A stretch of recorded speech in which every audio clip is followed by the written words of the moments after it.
Hey guys, what's up? It's Charlie here, and today we're going to be looking at 10 crazy things that are considered normal in other countries. So every country is a little strange to other countries. We all have our own quirks and things that set us apart from the rest of the world. But whether you're in the UK, USA, India, Australia, or anywhere else in the world, prepare to get amazed. Whatever country you happen to be in, subscribing is free, so please do it and press the notification bell too.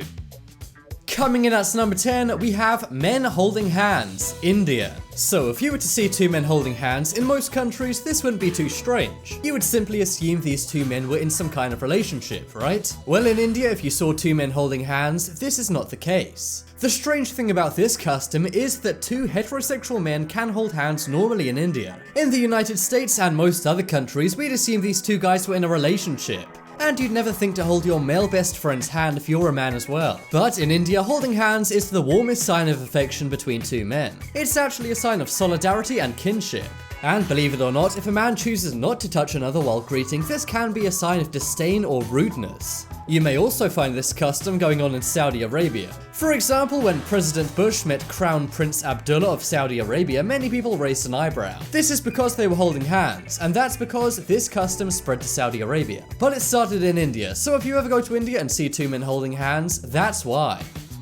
Next up is drinking age, UK. So in most countries, the drinking age is 18. And other than countries who have banned alcohol, the USA has the highest drinking age, 21. Now in the UK, you can buy beer and wine at 16. And then when you turn 18, you can buy absolutely any alcohol you want. But that's only the law for buying alcohol. How old do you have to be to actually drink it? Well, believe it or not, if you're 5 years old, you can actually drink legally in the UK in your own home.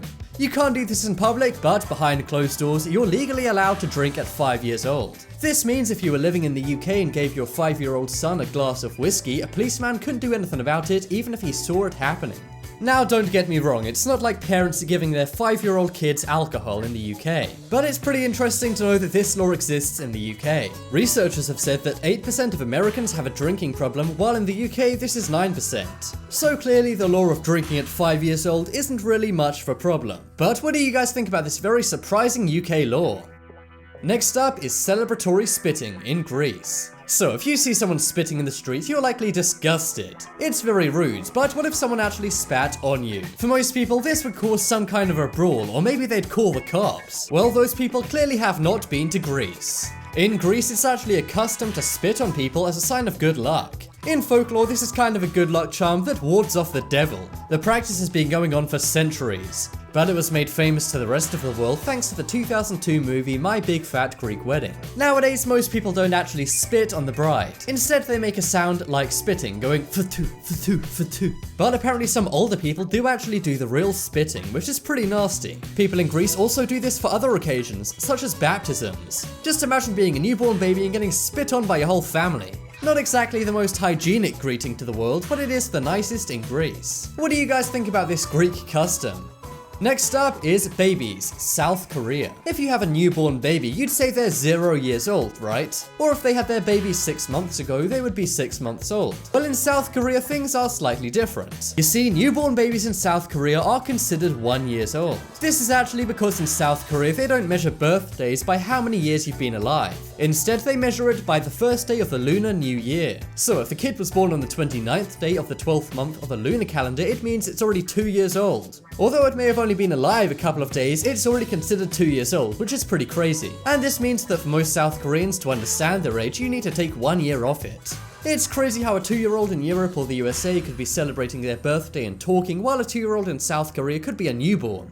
Next up is cemetery hanging. So where do you like to relax and spend time? You likely go to your main street, the shopping mall, or the park. Well, in Denmark, people go to these places, but they also go to cemeteries. Most people in other countries go to cemeteries only to mourn those who have passed away. And unless the person's gothic, you wouldn't find most people hanging out in cemeteries. Well, Danes are very pragmatic about their space and how they use it. They can use cemeteries for socializing, having picnics, and just relaxing when the weather's warm. I actually think it's kind of nice that cemeteries are used for socializing. It makes them much less macabre and more about celebrating life. And also it means those who have passed on are never lonely. There's always people around them, and you'll never see their graves all abandoned and grey. Next up is bathroom stools, USA. So most of you watching are probably from the USA. Well, believe it or not guys, here's something that everyone finds crazy about you. Now, public bathrooms are no one's favorite place. But when you need to use a stall in a public bathroom in most countries, you at least have a little privacy. But in the USA, you get these massive strips in between the doors. No other country has these, and everyone is very baffled when they see these at airports. As someone from the UK, when I visited America, this really made me scratch my head. And in airports and places where you get foreigners in the USA, you may actually see large toilet paper strips covering up these gaps. This is because they're trying to bring back some normality and get some privacy for once. Americans, please answer me in the comments, why are your bathrooms made like this? Actually, that'll take too long, I just googled it. The reason why Americans do this is to apparently encourage people to be quick. They don't want people dilly-dallying or doing illicit activities in their bathrooms. But I think this is something they really should change. Next up is voting fine, Australia. So we all know how important democracy is. If you're in the USA right now, I'm sure you're seeing lots of adverts for the upcoming midterm elections. And the reason why there's so many adverts is because they want you to get out and vote. Only 60% of Americans actually turn out for voting. This means around 150 million people don't even bother to vote. Well, if you live down under in Australia, you simply do not have that option. That is because if you don't vote in Australia, there's actually a fine. It's not huge, but it is still a penalty for not voting. For example, in 2010, 6,000 people didn't show up to vote. Every single one of them was fined 26 Australian dollars. And that goes for anyone who doesn't vote at any elections in Australia. Now, it's not a massive fine, but it does make most people think, well, I may as well go out and vote. Not only do you help out democracy, it also saves you $26. So if you live in Australia, you better make sure you, as Hillary said, Pokemon go to the polls. Next up is slurping, Japan. So Japan are actually a very polite nation. They have various rules and customs for politeness and etiquette. But one thing that subverts Japan from the rest of the world is their view on slurping. If you went to a restaurant and saw other people slurping, you would be disgusted and find them rude.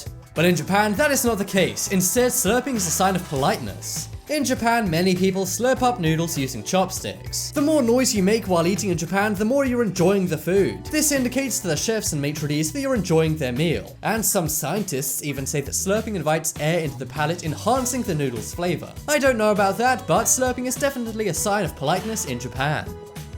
Next up is driving, Egypt. So, depending on your country, you may have strict or lax traffic rules. For example, in some countries, they have a rule called jaywalking, which means you can't cross the street without a traffic light. Now, most countries aren't as strict as the USA when it comes to traffic. But in Egypt, things are pretty crazy even for the most reckless of drivers. In Egypt, you can actually drive any way you want and you won't have your driving license removed. This creates a lot of emergencies, traffic jams, and various dangers for those on bikes or walking. But in Egypt, they simply do not mind how you drive.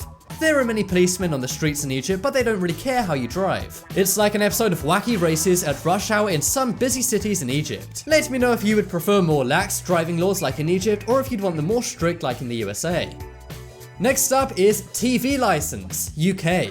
In some poor countries, having a TV is a luxury item. But in the UK, it's such an expectation that you'd have a TV, you have to pay a license for it. That's right, in the UK, everyone has to pay a TV license. This is a fee of £150 per year, and everyone automatically has to pay it. If you don't want to pay it, you have to explain your reason for not owning a TV. Otherwise, you could be given a pretty large fine. If you try and watch TV in the UK without buying a TV license, you'll see a car come by and an inspector will try and inspect your TVs. But why is this? Well, it's all thanks to the BBC. The BBC is publicly funded television by the state. This means it's free from any bias as there's no advertisers. That's right, in America there's many adverts on TV. But if you go to the UK, you'll see absolutely no adverts on any British programming. As long as it's made by the BBC, that is, and that covers around 4 major channels.